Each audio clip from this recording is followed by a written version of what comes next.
사람은 무너질 때 꼭 가난해서만 무너지는 것이 아니죠.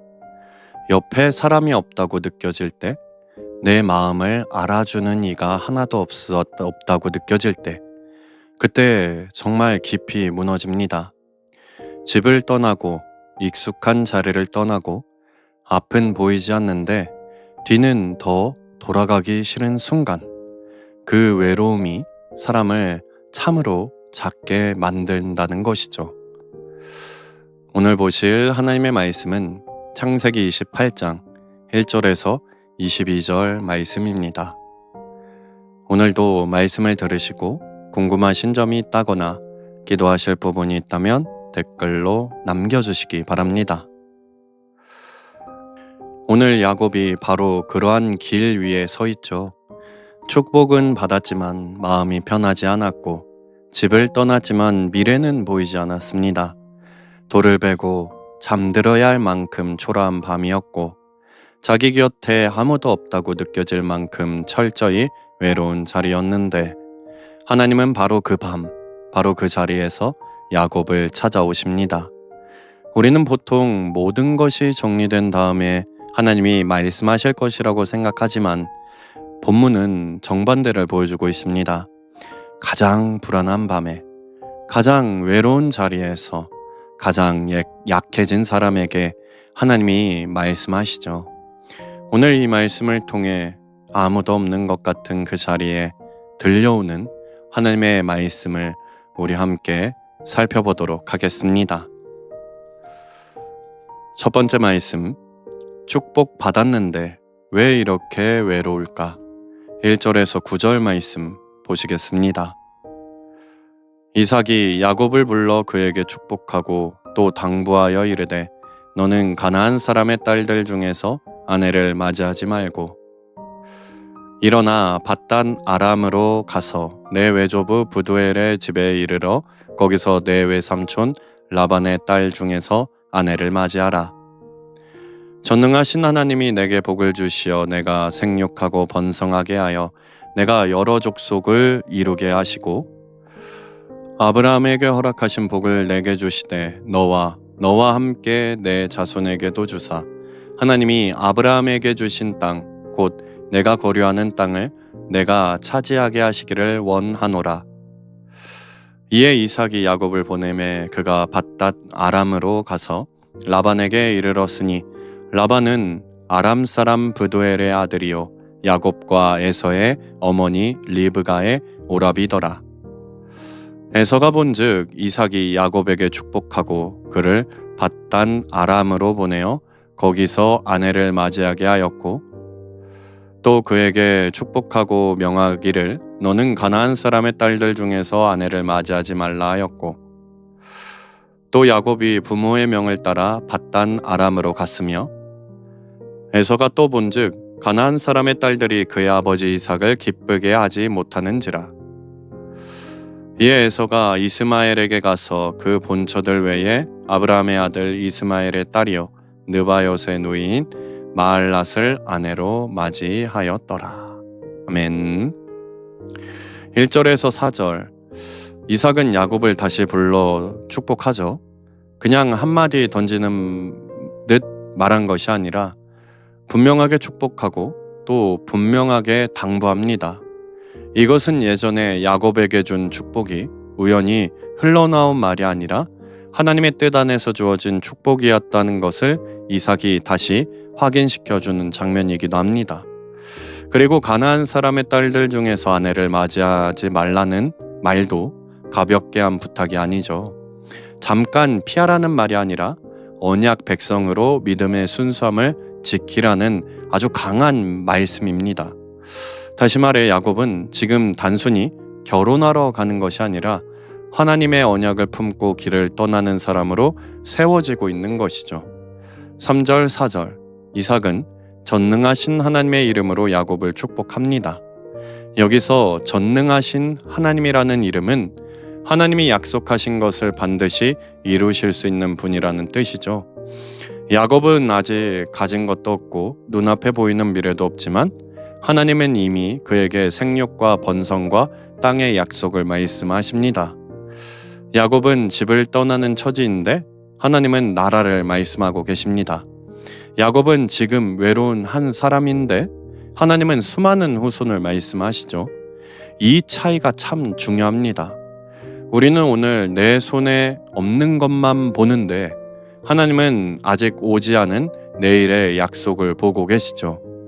그런데 5절에서 9절 분위기가 조금 묘해집니다. 야곱은 부모의 말을 따라 순종하며 길을 떠났는데 에서는 그 모습을 보고 뒤늦게 반응이 합니다. 8절 에서는 이제야 가나안 여인들이 아버지를 기쁘게 하지 못했다는 것을 깨닫기 시작하죠. 이것을 에서가 영적인 유산과 믿음의 흐름에 얼마나 둔감했는지 보여주는 장면이라고 말씀합니다. 그래서 9절에 에서는 이스마엘 집안으로 가서 또 다른 아내를 맞이하는데 이것 역시 근본을 모른 채 겉 모양만 맞추려는 반응입니다. 이미 아내가 둘이나 있으면서도 하나님의 뜻보다 축복받은 모양새만 갖추려 했던 것이죠. 여기서 우리는 야곱의 마음을 조금 느껴보게 됩니다. 축복은 야곱에게 가죠. 약속도 야곱에게 주어집니다. 그런데 현실은 에서가 집에 남아있고 야곱이 떠나는 것이죠. 에서는 익숙한 자리에 있고 야곱은 낯선 길로 갑니다. 축복 받았음에도 편하지가 않습니다. 선택 받았음에도 마음이 더 무겁죠. 우리도 그럴 때가 있을 것입니다. 분명 하나님이 나를 붙들고 계신 것 같은데 현실은 왜 이렇게 외로운지, 말씀은 받았는데 왜 우리 마음은 더 흔들리고 있는지 그렇게 느껴질 때가 있죠. 그런데 오늘 본문은 말하고 있습니다. 외로움이 하나님의 부재를 뜻하는 것은 아니라는 것이죠. 오히려 하나님은 언약의 사람을 더 깊은 자리로 데려가시기 위해 익숙한 것을 포기하게 만들 때가 있다라는 것입니다. 이처럼 야곱이 축복을 받았지만 곧바로 편안한 삶으로 들어간 것이 아니라 오히려 더 외로운 길 위에 서게 되었음을 보여주고 있는데 우리는 외로움이 찾아온다고 해서 하나님이 나를 버리셨다라고 단정치 마시고 때로는 그 외로운 길조차 하나님의 언약을 우리의 손 위에 우리를 더 깊이 붙들고 있는 과정이라는 것을 믿으며 이해되지 않는 오늘이라도 주님의 손 안에 함께 있음을 믿음으로 나아가시기를 간절히 소망합니다. 두 번째 말씀, 아무도 없는 밤, 하나님은 왜 그때 말씀하실까? 10절에서 15절 말씀 보시겠습니다. 야곱이 브엘세바에서 떠나 하란으로 향하여 가더니 한 곳에 이르러는 해가 진지라 거기서 유숙하려고 그곳에 한 돌을 가져다가 베개로 삼고 거기 누워 자더니 꿈에 본즉 사닥다리가 땅 위에 서 있는데 그 꼭대기가 하늘에 닿았고 또 본즉 하나님의 사자들이 그 위에서 오르락내리락 하고 또 본즉 여호와께서 그 위에 서서 이르시되 나는 여호와니 너의 조부 아브라함의 하나님이요 이삭의 하나님이라 내가 누워있는 땅을 내가 너와 내 자손에게 주리니 내 자손이 땅의 티끌같이 되어 내가 서쪽과 동쪽과 북쪽과 남쪽으로 퍼져 나갈지며 땅의 모든 족속이 너와 내 자손으로 말미암아 복을 받으리라. 내가 너와 함께 있어 내가 어디로 가든지 너를 지키며 너를 이끌어 이 땅으로 돌아오게 할지라. 내가 내게 허락한 것을 다 이루기까지 너를 떠나지 아니하리라 하신지라. 아멘. 10절에서 11절 야곱이 브엘세바를 떠나 하란으로 향하다가 한 곳에 이르러 밤을 맞이하죠. 해가 져서 더 이상 갈 수 없었고 그곳에서 돌을 베고 잠을 잡니다. 이 장면은 축복받은 야곱과 현실의 모습이 얼마나 다른지 보여줍니다. 에서는 집에서 안정된 삶을 살고 있는데 야곱은 낯선 길 위에서 나그네처럼 하루를 마무리하죠. 이 밤은 단순한 하루의 끝이 아니라 야곱 인생에서 가장 외롭고 불안한 순간입니다. 그런데 바로 그 밤에 하나님이 찾아오시죠. 12절 야곱이 꿈을 꾸는데 땅에서 하늘까지 이어진 사닥다리가 보이고 하나님의 사자들이 오르락내리락 합니다. 이 사닥다리를 하나님과 인간을 이어주는 통로로 설명하면서 결국 이것은 장차 오실 그리스도를 예표하는 장면이라고 말하기도 하죠. 다시 말해 야곱이 혼자라고 느꼈던 그 자리에서 사실은 하늘과 연결된 길이 열려 있었던 것이죠. 13절에서 15절이 더 분명한데 하나님이 직접 말씀하십니다. 나는 아브라함의 하나님, 이삭의 하나님이라고 자신을 밝히시고 땅과 자손의 약속을 주시고 내가 너와 함께 있어 어디로 가든지 너를 지키고 떠나지 않겠다고 약속하시죠. 함께 있다라는 말은 단순한 동행이 아니라 절대 떨어지지 않는 결합을 의미합니다. 야곱은 혼자라고 느꼈지만 하나님은 이미 그와 함께 계셨던 것이죠. 우리도 비슷할 것입니다. 사람들과 함께 있을 때보다 오히려 혼자라고 느껴질 때가 있죠.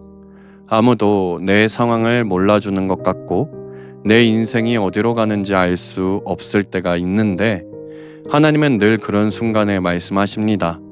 우리가 가장 연약해 있을 때, 가장 외로울 때 하나님은 그때 더 분명하게 다가오실 것입니다. 이처럼 야곱이 아무도 없는 밤에 하나님을 만나는 장면을 보여주고 있는데 우리는 외로움의 순간을 두려워하시기보단 오히려 그 자리에서 하나님이 나에게 말씀하실 수 있음을 믿고 보이지 않아도 함께 하시는 주님의 약속을 붙들며 나아가시기를 간절히 소망합니다. 세 번째 말씀, 하나님을 만났는데 왜 아직도 조건을 걸까? 16절에서 22절 말씀 보시겠습니다. 야곱이 잠이 깨어 이르되 여호와께서 과연 여기 계시거늘 내가 알지 못하였도다. 이에 두려워하여 이르되 두렵도다 이곳이여 이것은 다름 아닌 하나님의 집이요 이는 하늘의 문이로다 하고 야곱이 아침에 일찍이 일어나 베개로 삼았던 돌을 가져다가 기둥으로 세우고 그 위에 기름을 붓고 그곳 이름을 베델이라 하였더라. 이 성의 옛 이름은 루스더라.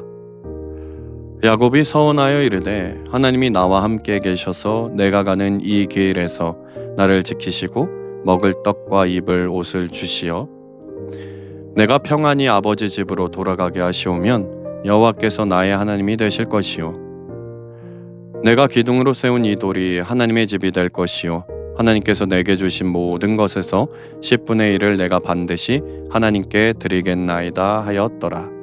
아멘. 16절에서 17절 야곱이 잠에서 깨어 말하죠. 여호와께서 과연 여기 계시거늘 내가 알지 못하였도다.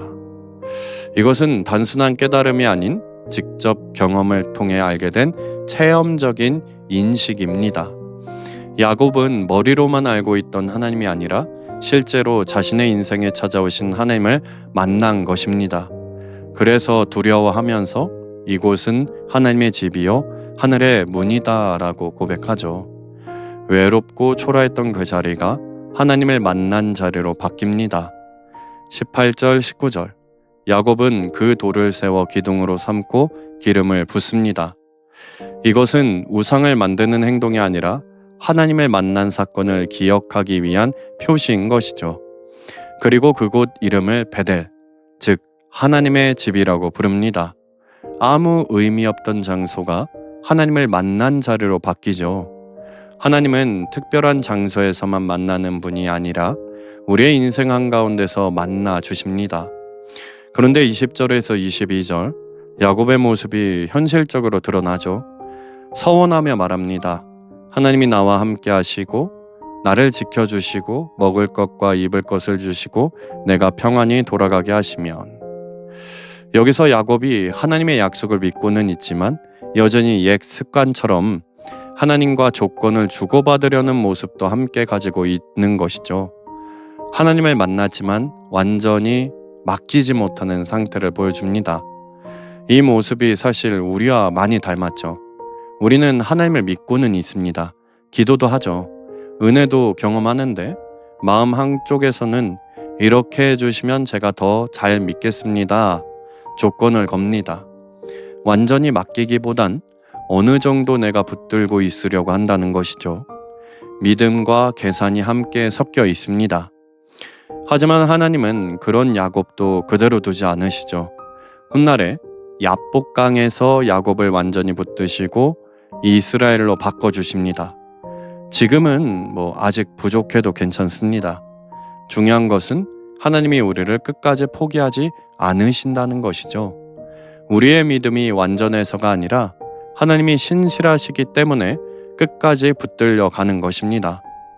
이처럼 하나님을 만난 이후에도 여전히 연약한 야곱의 모습을 보여주고는 있지만 우리는 부족한 믿음 때문에 낙심하시기보단 지금 이 모습 그대로 하나님 앞에 나아가시고 끝까지 우리를 변화시킬 주님을 신뢰하며 믿음으로 나아가시기를 간절히 소망합니다. 오늘도 말씀을 들으시고 궁금하신 점이 있다거나 기도하실 부분이 있다면 댓글로 남겨주시기 바랍니다. 말씀을 정리하겠습니다. 야곱의 길이 꼭 우리의 인생과 많이 닮아 있다는 생각이 듭니다. 축복은 받았지만 마음은 불안하고 하나님이 함께 하신다고 하셨지만 현실은 외롭습니다. 돌을 베고 잠들 만큼 초라한 밤이었지만 바로 그 자리에 하나님은 가장 분명하게 찾아오십니다. 우리도 그렇다라는 것이죠. 사람들 사이에 있어도 외로울 때가 있을 것이고 믿고 있음에도 마음이 텅 빈 것처럼 느껴질 때가 있는데 그 순간은 끝이 아니라 오히려 하나님께서 가까이 오시는 시작이 될 수 있죠. 내가 아무것도 할 수 없다고 느껴질 때 그때 하나님은 내가 너와 함께 있다라고 우리에게 말씀하십니다. 오늘 하루 마음이 외롭고 불안하셨다면 그 자리에서 하나님을 떠올려 보시길 바랍니다.